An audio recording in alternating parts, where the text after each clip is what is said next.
করুণার দেখা কি আর কোনোদিনও পাবো না? ওই ভৈরবী মা যখন মনের কথা বোঝেন তখন নিশ্চয়ই আমার সাথে করুণা দেখা করিয়ে দেবেন।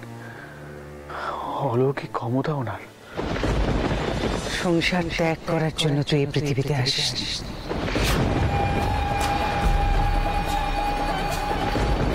একজন আসবে যিনি তোকে সঠিক পথ দেখাবে।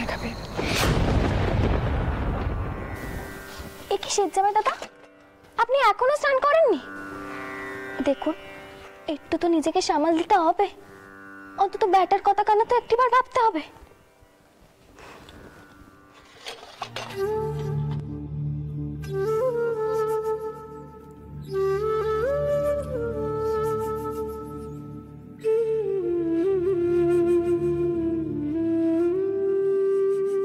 যান, গিয়ে নিয়ে আসুন।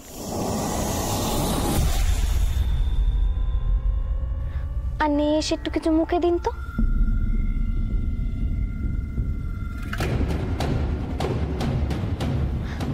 দেখুন, আপনাকে এরম ভাবে দেখলে সে স্থিতি কি শান্তি পাবে? আপনি কোন দিকে?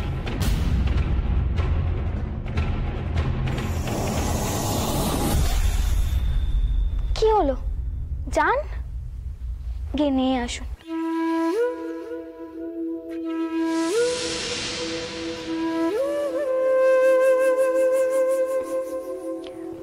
সেজ্জামাই দাদা, একটিবার আপনার ব্যাটাকে আনবো, কোলে নেবেন আপনি?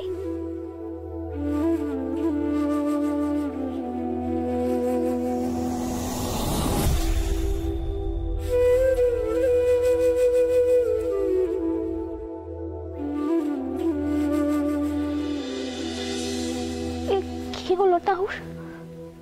কি হলো? সেজ্জামাই দাদা তো শোকে একেবারে পাথর হয়ে গেছে, কোনো কথাই তো তেনার কানে ঢুকছে না। এখন সব দিককে সামাল দেবে।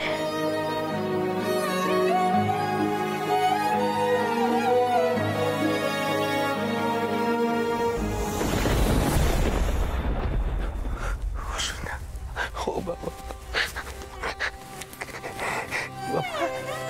ও বাবা, আমার বংশধর বাবা, আমার সর্বস্ব তুমি। তোমার নাতি। ও দাদা, দাদা দেখো, মুখখানা দেখো একেবারে মথুরের মতো, তাই না?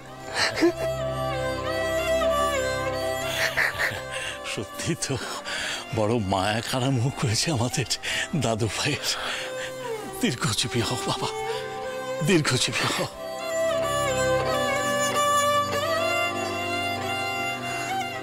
দেখবো সব কেমন সুন্দর মিলমিশ হয়ে গেল।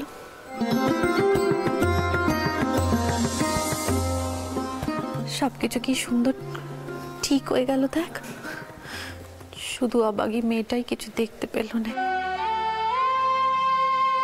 সোর ঘরে সুখ পেল না। সবই কপাল রে বউ, সবই কপাল। জানেন বিআই মশাই, আমার বড় কষ্ট হচ্ছে। আমার এই নাতি আমার মেয়ের বড় আদরের ধন ছিল, কিন্তু দুঃখ এই যে আমার মেয়ে দেখে যেতে পারল না। তার বেটা কিভাবে দুই পরিবারের মধ্যে মিলন ঘটালো। বিআই মশাই, ওসব কথা বলে আর লজ্জা দেবেন না বিআই মশাই। সেসব দিনের কথা যখনই মনে হচ্ছে নিজেকে বড় অপরাধী লাগছে। আপনাকে যে কি বলি বিআই মশাই, ওই দুঃসংবাদটা পাওয়ার পর থেকে একটা কষ্ট, একটা বিবেক যন্ত্রণা আমাকে প্রতি মুহূর্তে করে করে কাটছে, প্রতি মুহূর্তে করে করে কাটছে। আপনি মনে কোনো খেদ রাখবেন না, নিজেকে আর অপরাধী ভাববেন না। সবই ভাগ্য। এটাই হয়তো ভবিতব্য ছিল যে আমার মেয়ে তার নিজের জীবন দিয়ে দুই পরিবারের মধ্যে মিলন ঘটিয়ে যাবে। কিন্তু বিআই মশাই, মধুরকে নিয়ে আমার বড় চিন্তা হচ্ছে। জানি না আমরা সকলে মিলে মধুরকে কি করে সামাল দেব। তা বটে, আমাদের ব্যাটা বড্ড ভেঙে পড়েছে। এত বড় একটা আঘাত তো সামলাতে সময় নেবে।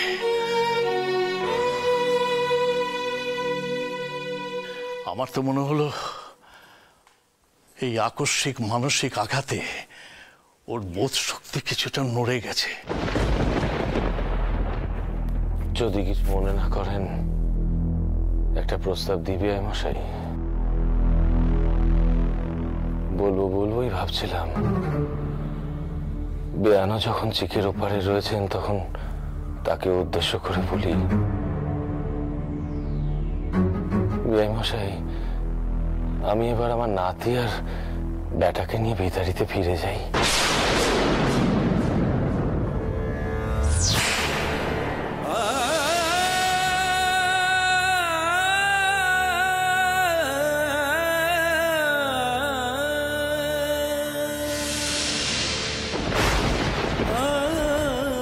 অনেকদিন তো হলো মথুর এখানে রয়েছে, আর তো এখানে থাকার কোনো কারণ নেই।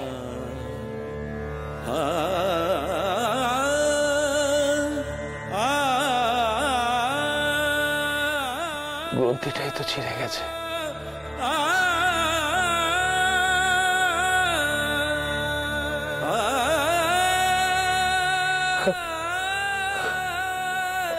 আমাদের নাতি তো আমাদেরই বংশধর। কি বলেন আপনারা?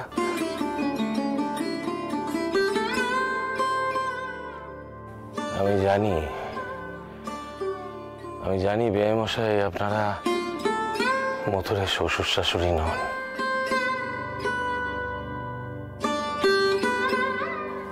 আপনারা বাবা মার কর্তব্য পালন করেছেন, বাপ মায়ের মতন স্নেহ করেন মথুরকে।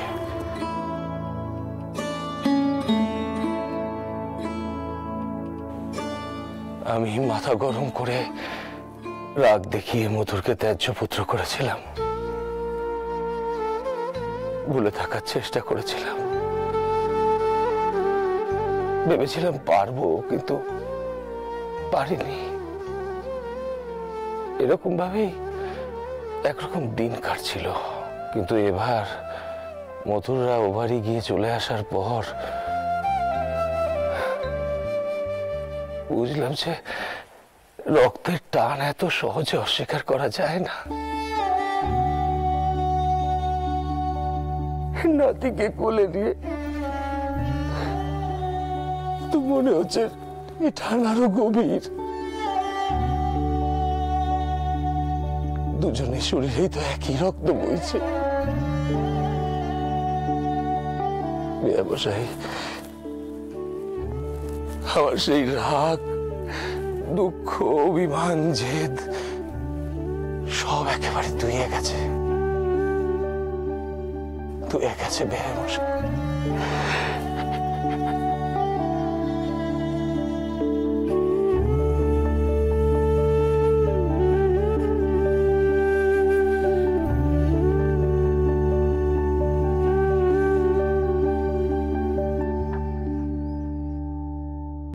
বেআই মশাই, করুণাকে আমরা এইসবে হারিয়েছি, এখনো শোক কাটিয়ে উঠতে পারিনি। আর তাছাড়া মা মরা বাচ্চা সারাক্ষণ কেঁদেই চলেছে, আমরাই ওকে সামাল দিতে পারছি না। আপনার বাড়িতে ওকে কি সামলাবে বলুন তো?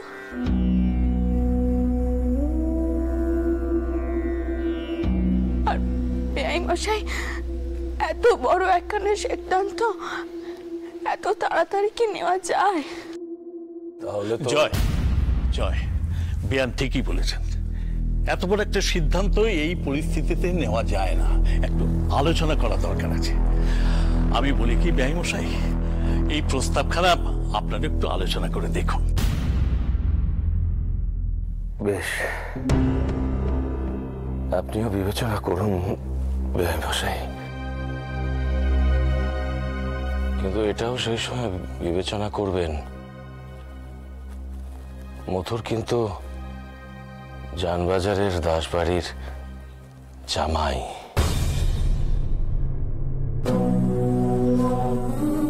আসলে আসলে ও তো পিতারির বিশ্বাস বাড়ির ছেলে।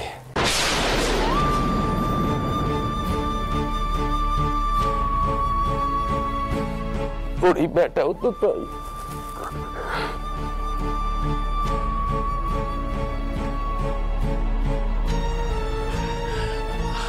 আমি বলি কি যে এখনই এত তাড়াহুড়ো করার কোনো দরকার নেই। আমরা বরং এখন বিতারিতে ফিরে যাই, আবার যখন আসবো তখন নয় আলোচনা করা যাবে।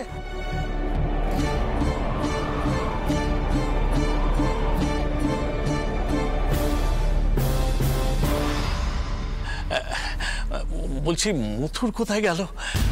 ওর সঙ্গে একটু দেখা করে গেলে ভালো হতো। একবার ডাকুন না তাকে। হ্যাঁ নিশ্চয়ই। বৌঠান, হ্যাঁ এক্ষুনি ডাকছি। বউ, তুই খোকাকে নিয়ে আয়। মথুর কিন্তু জানবাজারের দাসবাড়ির জামাই। আসলে তো পিতারির বিশ্বাস বাড়ির ছেলে।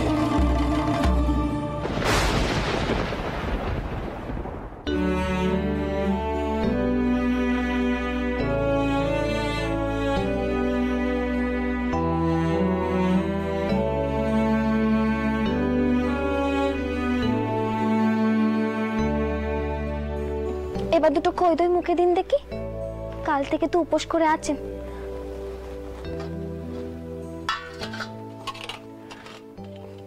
নিন।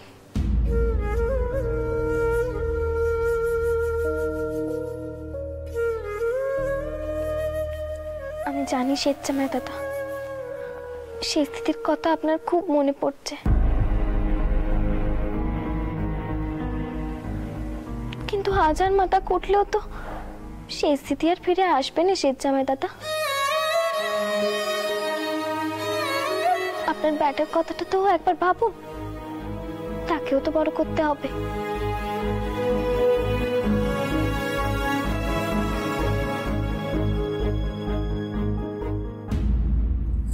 আমি কিছু বলতে গেলেই তো আবার লোকে ভুল বুঝবে।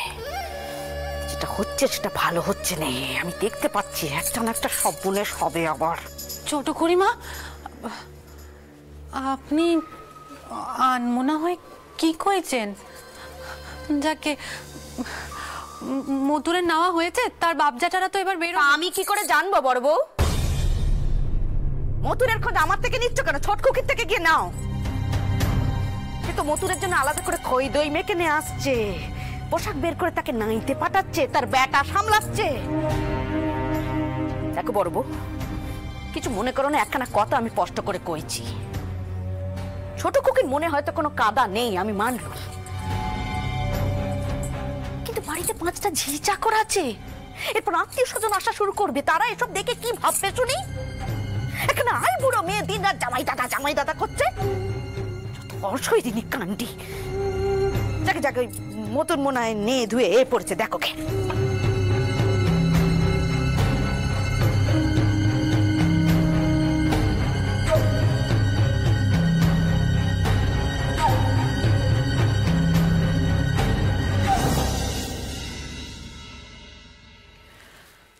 মধুর,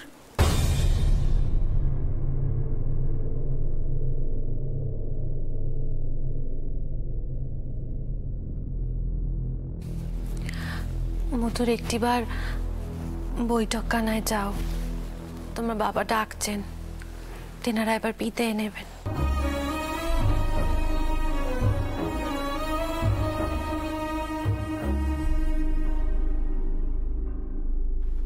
ও বড় মা, স্বেচ্ছাময় দাদা কিন্তু কিচ্ছুটি মুখে দেননি।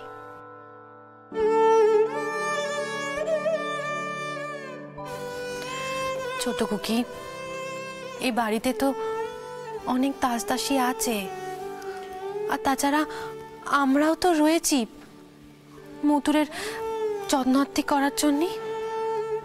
তুই আগ বাড়িয়ে এসেছিস কেন? হ্যাঁ দেখ ছোট কুকি, এই সংসারে 5 রকম লোক আছে, তাদের 5 রকম কথা তুই তো জানিস মা। যা নিজের ঘরে যা, যা যা কইছি কর, যা।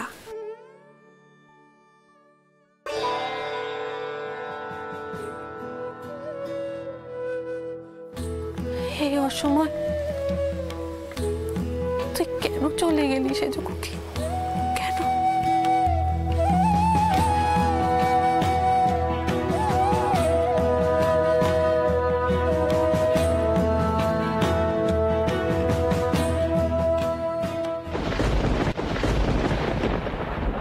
মধুর, আমি তোমার সঙ্গে যা করেছি তা ভুল করেছি মধুর। বৌমার মৃত্যু আমার চেতনা, আমার বিবেককে একেবারে নাড়িয়ে দিয়েছে। আমার বারবার মনে হচ্ছে আমি যদি ঘরের লক্ষ্মীকে সম্মানটুকু করতাম, তাহলে সে হয়তো এভাবে ছেড়ে চলে যেত না। হয়তো আমার উপর অভিমান করে সে চলে গেছে, তবে যাবার আগে সে তার কর্তব্য করে গেছে, বংশধর দিয়ে গেছে বিশ্বাস বাড়িকে। শুধু আমি আমার কর্তব্য পালন করতে পারলাম না। মথুর, আমি তো তোমার কাছে অনুরোধ করছি বাবা, সব পুরনো কথা মনে রেখো না বাবা। ভুলে যাও বাবা। আমার নাতিকে নিয়ে তুমি বিদারিতে ফিরে এসো।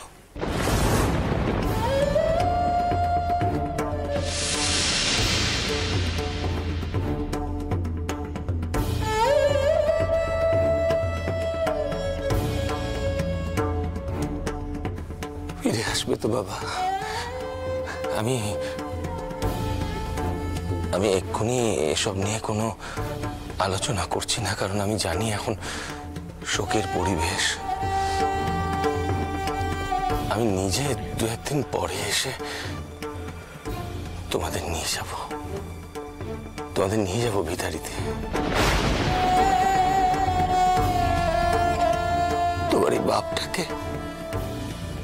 বাপটাকে ফিরিয়ে দিও না, যেন ফিরিয়ে দিও না মধু। এখন তাহলে আসি দাসমশাই, কিছু প্রয়োজন হলে অবশ্যই জানাবেন। পুরনো কথা ভেবে সংকোচ করবেন না। বাবা মথুর, আসি তাহলে। সাবধানে থেকো, নিজেকে সামলিও, কেমন? চলুন আপনাদের এগিয়ে দিই।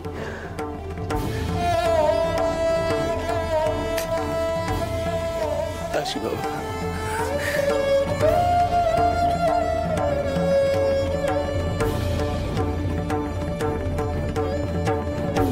মতুর, তোমাকে একখানা কথা কওয়ার ছিল। বেআই মশাই তোমাকে আর কোকাকে বাড়ি নিয়ে যেতে চান। তো মা মরা বেটা তো কেঁদেই চলেছে, ওকে আমরাই সামাল দিতে পারছি না। চটকু কি আছে এখানে, তাও চটকুকে কোলে গিয়ে একটু শান্ত হচ্ছে। তোমার বাড়িতে ওকে কে দেখবে বলো তো? কে সামলাবে ওকে?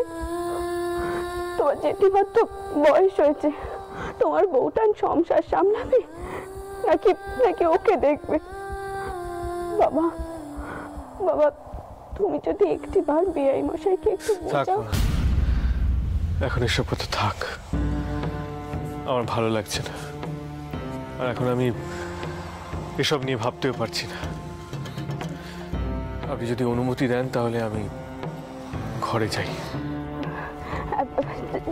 যাও বাবা, তাই যাও। আমিও দেখো কেমন এখন এই সময় এসব কথা। যাও বাবা, যাও, তুমি ঘরে গিয়ে বিশ্রাম।